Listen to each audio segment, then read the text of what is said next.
Hello everybody, this is Montgomery, and today we're going to be getting you guys an update on my Toro recycler lawnmower. Well, guess what? Watch. Pull the plug off, and look at that. A brand new spark plug.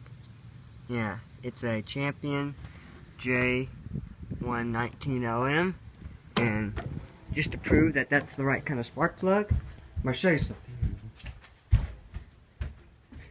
Here is the old spark plug that I removed. It's a Champion J19LM.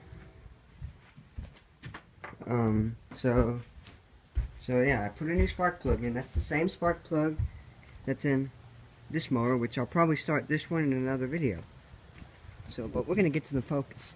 This lawnmower. Now watch this. We're gonna start it. We're gonna pull it. I didn't prime it. Didn't do nothing. But watch this. One pull. Brand new spark plug. One pull now. It's a brand new spark plug, and it started up on the first pull. So, anyways, that is it.